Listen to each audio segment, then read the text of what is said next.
이게 정말 그 아이들을 전국 1% 안에 들어가게 만드는 정말 핵심적인 비결인 것 같더라고요. 그걸 잘 봐야 되는데 그 시험은 망치고 오는 거죠. 학부모님들께서는 상상도 못하실 정도로 많습니다. 올해만큼은 이거 그냥 끝장내겠다라고 생각하고 성적이 오르지 않은 아이들을 진짜 깊이 고민을 하고 연구를 했어요. 근데 왜 옆집에는 성적을 저렇게 쭉쭉 올리는데 우리 아이는 왜 늘 3, 4등급 정도에 머무를까?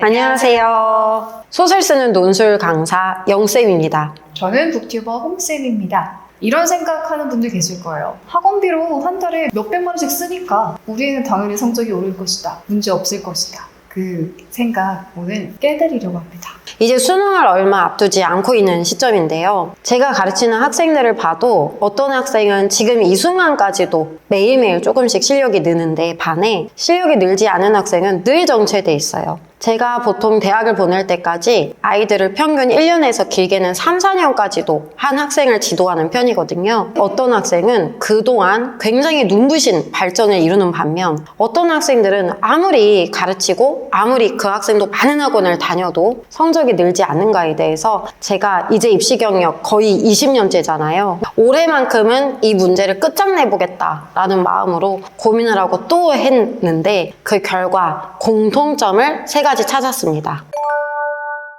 여러분 한번 맞춰보세요. 모의고사 보고 나서 성적이 안 좋았어요. 누가 나중에 성적 오르는지 맞춰보세요. 첫 번째는요. 제가 스카를 가긴 갔는데 좀 유튜브가 재밌더라고요. 근데 제가 열심히 할게요. 꼭 열심히 할게요. 이런 친구가 있고요. 저는 진짜 열심히 하려고 했거든요. 근데 친구 걔가 놀자고 한 거예요. 그리고 몸이 좀 아파가지고 제가 몇 주 쉰 거 아시죠? 어떻게 할 수가 없었어요. 과연 누가 나중에 성적이 오를까요? 제가 분명하게 말씀드릴 수 있는데요. 첫 번째 학생이 성적이 오르고요. 근데 스카 가서 놀았다고 하잖아요. 그때 올까요? 둘 다 놀았겠죠?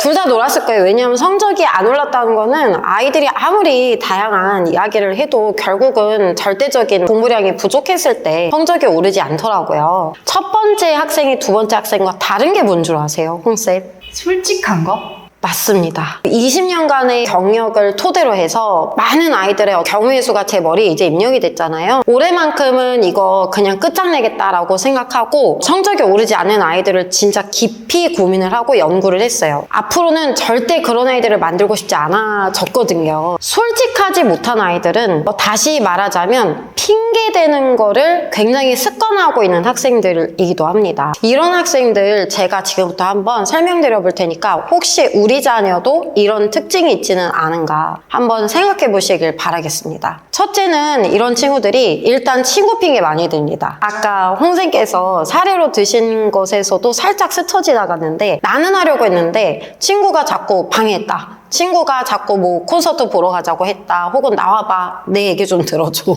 이런 식으로 나를 끝없이 회방했다. 카톡을 보냈다. 이런 식으로 친구 핑계 제일 많이 들고요. 두 번째로는 의외로 학원 핑계도 많이 됩니다. 어떡해요? 저희는 이제 논술학원이잖아요. 야, 너 왜 성적 안 올려? 논술 아무리 잘해도 수능도 잘 봐야 돼! 라고 얘기하면 선생님 제가요 열심히 했는데 국어학원 선생님께서 이번 모의고사에 집중적으로 나오는 부분에 대해서 좀 잘 가르쳐주지 않으셨어요. 근데 제 친구가 다니는 학원은 되게 정확하게 그거를 얘기해 주셨대요. 그래서 잘못된 학원을 그쵸. 가고 있어서 내 성적이 그쵸. 나빴던 것처럼. 그쵸. 물론 그것도 어느 정도 타당할 수 있어요. 그 학생이 이거 들으면은 좀 억울할 수 있는데 미안한 이야기지만 이런 학생들의 특징은요. 아무리 많은 이야기를 오랜 시간을 들여서 공들여 들어줘도 본인이 뭘 안 했다, 본인이 뭘 잘못했다라는 이야기는 절대 나오지 않습니다. 이런 학생들의 경우에는 본인은 그거를 사실이라고 믿고 있을 수 있거든요. 그 아이들의 눈빛을 바라보면서 진짜 그거를 본인이 진심으로 그렇게 생각을 하고 있는 건지 아니면은 그때 잠깐 모면하기 위해서 본인도 알면서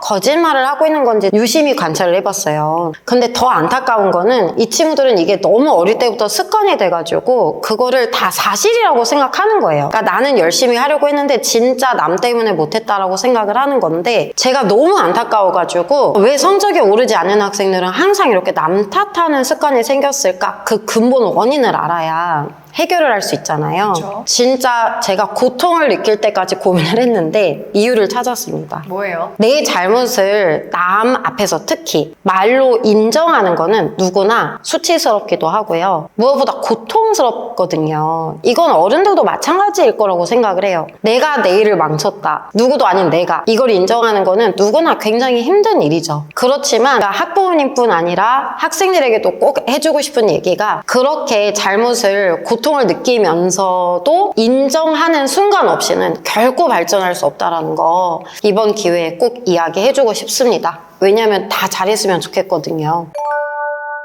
첫 번째 사례에서는 사실 아이들이 공부를 하지 않았다. 이게 포인트였는데요. 이 친구들보다 성적이 조금 높은 편이고 실제로 공부를 했는데도 많이 오르지 않는 아이들이 있어요. 그러면 답답하고 억울하면서도 되게 안타깝거든요. 실제로 공부를 한 것 같아요. 근데 오르지 않았어요. 이 미묘한 차이가 뭔지 한번 말씀 들어보세요. 이 두 번째 케이스가요. 사실 우리 학부모님들께서 제일 마음이 아프신 케이스일 거고요. 이런 친구들은 저희도 사실 조심스러워요. 이렇게 시험을 보러 다니면서 이제 본인들이 느끼는 거예요. 정말 초등학생 때부터 이날 이때까지 하루도 쉬지 않고 열심히 노력을 했는데 본인이 생각하기에 이거 진짜 학부모님이 보시기에도 우리 아이는 정말 새벽 1시까지 늘 스카에 있다가 오고 학원 한 번 미룬 적 없고 과제 한 번 빠진 적 없고 근데 왜 옆집에는 성적을 저렇게 쭉쭉 올리는데 우리 아이는 왜 늘 3, 4등급 정도에 머무를까? 이러면서 이제 굉장히 속상해 하시는 경우가 있는데요. 이런 아이들 제가 또 고민을 많이 했더니 결론이 뭐였냐면 단기적인 시야를 갖고 있는 친구들이었습니다. 뭐 내신 이런 거예요? 좀 구체적으로 설명을 해드리자면 저희는 이제 일단 논술학원이잖아요. 그러면 학생들과 짧게는 1년, 길게는 3, 4년 약속하는 게 있어요. 매주 한 권씩 책을 읽어야 되는 거거든요. 시험 기간에도 물론 이제 내신 기간 한 1, 2주 정도 휴강을 해주기는 해요. 근데 그때를 제외하고는 늘 매주 한 권씩 책을 읽어야 되는 게 우리의 약속이란 말이에요. 성적을 뭐 3년 동안에 진짜 눈부시게 올려가지고 결국 서울대, 뭐 연세대학교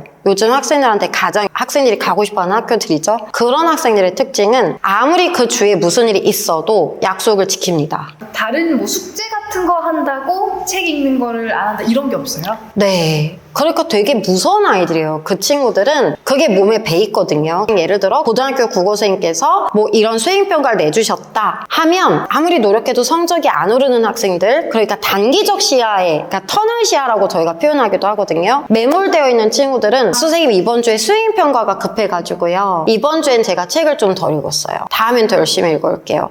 이렇게 얘기하기도 하고요. 아니면 또 학원에서 또 시험 많이 보거든요. 선생님 이번 주에는 영어 선생님께서 갑자기 단어를 많이 외우라고 그 시험을 보셔서 반편성을 하시겠다고 했어요. 그러니까 이번 주엔 제가 좀 책을 못 읽어갈 것 같아요. 이런 얘기를 많이 하는 겁니다. 그럼 이 학생들의 특징은요. 최상위권 나오는 학생하고 똑같이 엉덩이 붙이고 앉아있는 시간은 길어요. 그리고 늘 불안에 떨고 늘 열심히 합니다. 그런데 정작 대학을 갈 때가 다가오면 막 우는 거예요. 선생님 저도 열심히 했는데 저도 똑같이 이 학원 다니면서 열심히 했는데 왜 저 친구는 저렇게 문해력이 뛰어나가지고 선생님이 서울대도 갈 수 있다 연세대도 갈 수 있다 이런 얘기 듣고 있는데 저는 맨날 독해 틀리고 이렇게 늘지 않은 거죠. 똑같이 다녔는데 그럼 제가 그 학생이 이제 수능 얼마 안 남았으니까 주로 위로를 해주지만 사실 3년 동안 지켜본 선생님들은 다 알고 있거든요. 미안하지만 그건 너의 태도 3년 동안의 습관이 만들어낸 결과다라는 것을 사실은 이야기해주고 싶어요. 저 사실 반성하게 되는데 저도 왜 갑자기요? 운동은 원래 일주일에 3번 하는 게 목표거든요. 나는 일하느라 바빴으니까 운동 안 해도 되라고 생각했던 거예요. 근데 건강을 위해서는 운동 일주일에 3번을 지켰어야 되거든요. 어른 때도 똑같은 것 같습니다. 사실요. 제가 우리 학생들 성적 올리고 싶어서 이런 고민을 하는 건데요. 이런 고민을 많이 하다 보면 우리 선생님들도 되게 부끄러질 때가 많아요. 오늘은 꼭 아무리 피곤해도 운동하고 자려고. 제가 너무 막 팩트를 일단 공부를 하는 아이들은 내가 공부에 쓰는 시간과 어떤 루틴이 정해져 있고 네. 뭐 숙제가 뭐가 있다, 어떤 다른 학원에 뭐가 있다는 걸 시간을 더 어떻게든 쪼개고 확보를 해서 준비를 따로 하고 내 공부는 공부대로 챙겼다는 거잖아요. 그쵸. 루틴이 확고한 아이들이 최상위권 학생의 특징인데 있는데요. 그 학생들은 외부에서 어떤 상황 변화가 일어나도 본인 실력을 위해서 반드시 해야 되는 게 있고 그거는 어떤 상황에서도 지켜요. 이게 정말 그 아이들을 전국 상위 뭐 0.01% 혹은 1% 안에 들어가게 만드는 정말 핵심적인 비결인 것 같더라고요. 이건 다음 영상으로 루틴 짜는 방법 좋죠. 아껴둘게요. 그리고 세 번째는 겁이 많은 경우입니다. 이거 되게 마음 아픈 게 진짜 공부 잘하는 친구들 있잖아요. 그 친구들이 이 세 번째 유형에 해당하는 경우가 있대요. 그래서 더 안타까운 것 같습니다. 이번 세 번째 경우는 정말 아이 탓을 할 수가 없어요.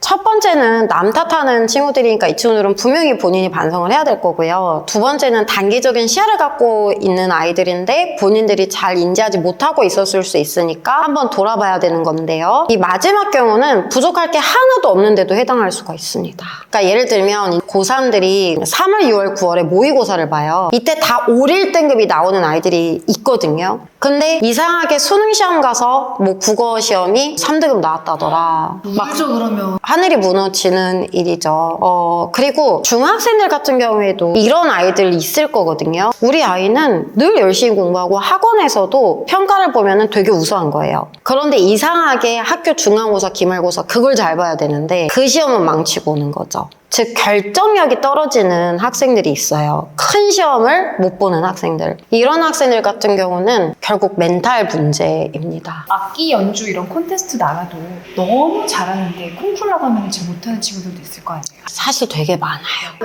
학부모님들께서는 상상도 못하실 정도로 많습니다. 우리가 무슨 양궁 국가대표팀처럼 어디에서 무슨 멘탈 훈련할 수 있는 것도 아니잖아요. 아, 진짜 그렇게 하고 싶어져요. 그리고 그렇게 겁이 많은 아이들은 심지어 이제 학원에서 수업 끝나고도 막 앉아서 울고 있어가지고 근데 사실 능력 받기라는 생각이 들 때가 있어요. 솔직히 말씀드리면 10년을 우리 학부모님과 아이가 얼마나 피나는 노력을 해가지고 사실 스카이 그 경계선까지 가는 건데 거기에서 실력 다 만들어 놓고 또 재수 3수까지 가게 되거든요. 이거 못 고치면. 그래서 오늘 이 말씀 꼭 드려야 되겠다 싶더라고요. 그래서 저희가 이제 찾아낸 방법은 미리부터 초등학생, 중학생, 초등학생들 시험을 그동안 안 봤기 때문에 아마 중학생 어머님들은 아실 거예요. 그러니까 우리 아이가 결정력이 있다 없다. 그러면 우리 아이가 좀 소극적이고 좀 소심한 경향이 있는 것 같다라고 판단이 되시면 지금부터 방법이 아이의 어떤 작은 성취더라도 격려를 꼭 해주시라는 말씀 드리고 싶어요. 아, 그거 되게 크죠. 네. 나를 못 믿는 거거든요, 이런 아이들이. 근데 이제 여기서 좀 주의하실 점은 아, 우리 아이의 자존감 높여줘야지, 자신감 높여줘야지 해서 그냥 수시로 아무 때나 막 칭찬해 주시면 아, 그건 네. 애기한테 똥 잘 쌌네 이거 그러면 또 아이가 엄마 말 안 믿어요. 그쵸. 엄마 괜히 저런다. 이래서 별로 영향이 없고요. 뭐 예를 들면 너가 지난번 중간고사 때보다 이번 기말고사 때는 시험 준비를 너 스스로 더 빨리 시작하는구나. 아니면은 뭐 학원에서 정말 작은 시험이지만 만점을 받았다 하면 그때 놓치시지 마시고 참 성실하게 준비 잘해서 작은 시험이지만 너가 참 만족스러운 결과를 얻었구나. 이런 식으로 너가 잘하는 것이 무엇인지에 대해서 그때그때 기억을 자꾸 작게 심어주시는 거예요. 그럼 이게 쌓여가지고 나중에 나에 대한 믿음이 되겠더라고요. 아무래도 이게 어머님들 크실 때보다 확실히 쉽게 비교가 되는 환경 속에 사는 애들이라서 그것도 이유가 있는 것 네, 같아요. 그래서 계속해서 나 잘하고 있는 거 맞나? 아. 이런 불안감도 생길 수 있잖아요. 그러니까 무분별한 칭찬과 이런 게 아니라 진짜 네. 내가 뭘 열심히 했는지 누가 알아주는구나라는 그게 네. 있으면 네. 덜 흔들리는 것 같아요. 아직 잘하는 게 없다 하시면 아이고.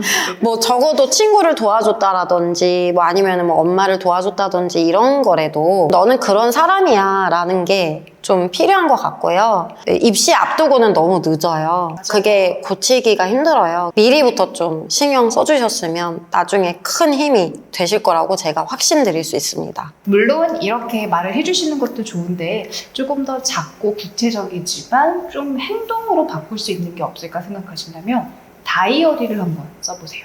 최상위권 아이들을 관찰하면서 제가 보게 된 건데요. 그 아이들 다이어리를 이렇게 보면은 날마다 뭘 했다, 안 했다를 체크를 해요. 물론 이거 이제 본인 루틴대로 가기 위한 어떤 좋은 방법이기도 하지만 머릿속이 진짜 하얘지는 거거든요. 멘탈이 약한 아이는 시험 앞두고 선생님 저 공부 하나도 안 한 것 같아요. 기억이 안 나요. 막 이런 얘기를 많이 해요. 제가 처음에 카메라 앞에 앉았을 때 사실 그 기분이었는데 이렇게 어릴 때부터 내가 뭔가 작은 것들을 성취한 다이어리를 쌓아나가다 보면은 이제 그렇게 결정적인 큰 시험을 앞두고 나 뭐 했는지 하나도 모르겠어 할 때 조용히 말씀해 주시는 거예요. 너가 기록한 다이어리를 봐. 그러면 거기에 본인은 그때 당황해서 아무것도 기억이 안 나지만 뇌로는 이제 물질적인 증거가 남아있잖아요. 그걸 쭉 훑어보면서 아이가 용기를 얻는데 굉장히 실질적인 도움이 될 수 있겠더라고요. 성적이 오르지 않는 아이들을 3가지 유형으로 파악을 해봤는데요. 각각 원인도 다르고 해결책도 다른 것 같아요. 그러면 계속해서 저희가 정말 여러 사례들을 종합한 직접적으로 우리 아이 성적 올리는 데 도움이 될 만한 그런 정보들을 가지고 올 테니까요. 영쌤, 홍쌤 구독해 주시고요. 전국의 모든 아이들이 소외되지 않고 책 읽는 그날까지 저희는 계속해서 노력하겠습니다. 영쌤 학원 물어보시는 분들 많은데요. 더보기 한번 눌러보시면 됩니다. 안녕.